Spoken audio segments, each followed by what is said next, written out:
When I was in school, I loved to sleep. I took falling asleep in classes I didn't like as a challenge, and I was a champion at it. One time, I literally fell asleep in class using this rock as a pillow. Whatever my motivation was, though, I was an excellent napper, and I still am. I pale in comparison to Tanaka, however. Tanaka is the sleepiest character I have ever seen in anime, and he's also the principal focus of the show. Tanaka-kun is always listless. Tanaka-kun is always listless is a wonderful slice of life anime following the day-to-day life of Tanaka and his best friend Ota. Tanaka strives to be as lazy and sleepy as possible, and the show draws much of its content from Tanaka either being lazy in a new way, or interacting with a new scenario that forces him out of his extremely small comfort zone. For example, an entire episode focuses on the very huge event that is Tanaka and Ota going to ripped-off Japanese McDonald's, and it's fantastic. Now, Tanaka-kun is Always Listless is the perfect show to relax to. The comedy is never tense, and the humor is dry as a desert, but it's so funny, and Tanaka is intensely relatable. Now, I would recommend this show right now if you're currently trying to recover from a horrifically sad anime like Your Lie in April or Toradora. Although, I mean, Toradora wasn't that sad, but, it made me cry anyways. That's how I was when I found the show, and it is the perfect way to recover from that intense trauma.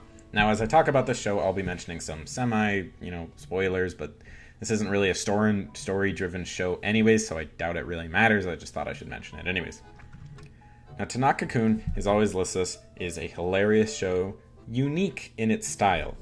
The humor in this show is slow-paced, and it's very witty and it's very dry, and I love it. And this fits really well with the tone of the show as a whole. The whole show is very surreal, almost. Like, very odd things are at very odd times.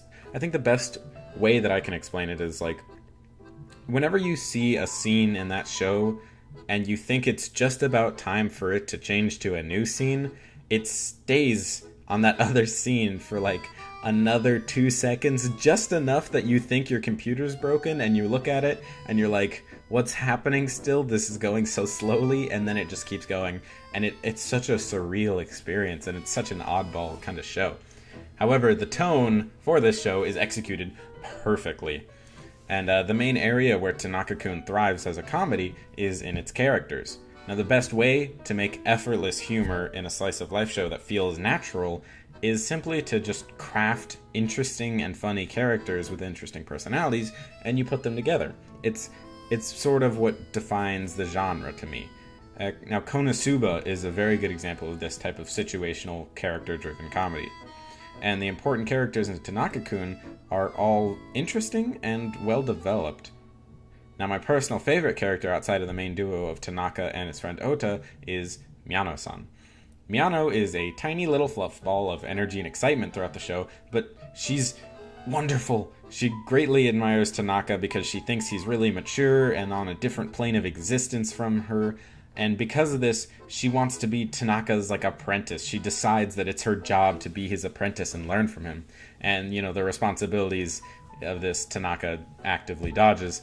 And some of the best humor in the show comes from Miyano wanting to be just like Tanaka, wanting to be just as lazy as him, and the only way she knows how to learn something is through hard work and effort. It just doesn't make any sense, though, because you can't work hard to not work hard, and she does not succeed. Over time, we see multiple sides to Miyano, though, and all the important characters in the show are similarly multifaceted. Learning their nature throughout the show is also genuinely interesting. Part of what creates this interest is the way they're delivered very naturally. The show is almost entirely free of boring info dumps, and characters are fleshed out naturally over time. I like it.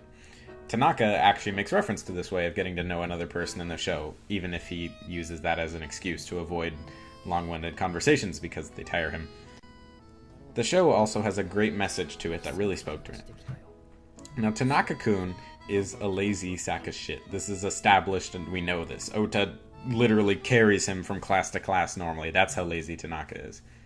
The show, however, argues that this doesn't seem to be that bad of a thing overall, really. The characters in the show really admire Tanaka, and on multiple occasions, characters show great respect and admiration, not just for Tanaka himself, but also for the way that he lives his life. And I think this is because the show's message overall is meant to say that our lives have personal and individual value to them that's separate from just normal culture.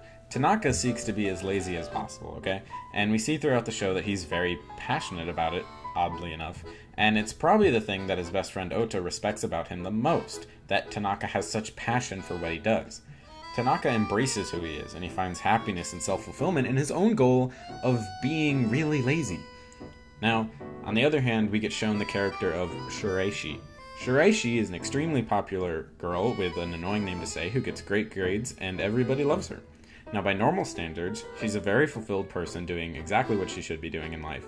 But the show subverts this by showing us that Shiraishi is actually living a lie, really. She's covering up her true personality. Now, her popularity exhausts her. She tires of being a model student and wearing makeup and making sure she's pretty every day and putting on an act for all her friends. She's tired of it. It makes her unhappy.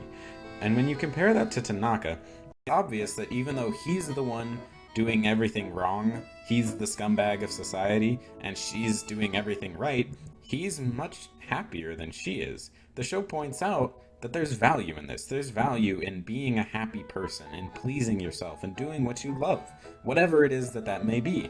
If you like anime and video games, then, you should enjoy that. There's value in that. If you enjoy, being in shape and playing sports all day, then there's value in that too.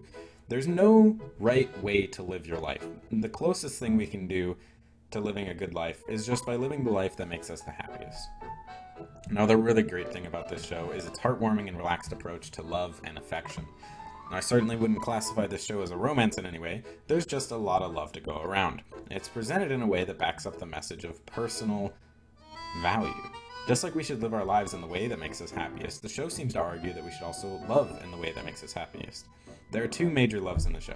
The love between Ota and Tanaka, and the love between Miyano and the character of Echizen. Both loves are platonic, and both loves are homosexual, but the show treats this as pretty much an irrelevancy.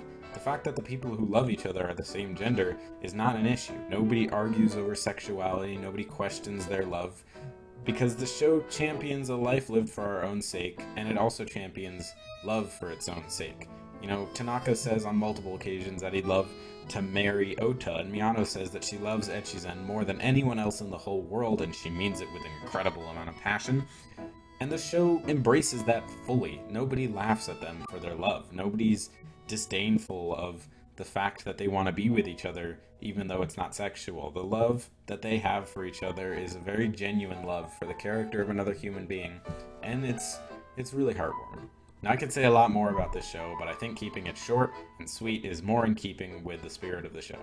Now, if dry, relaxed humor and slow-paced slice of life sounds like your thing, then I encourage you to go watch this show. The first episode alone is chock full of great humor and great relaxation. Good luck out there.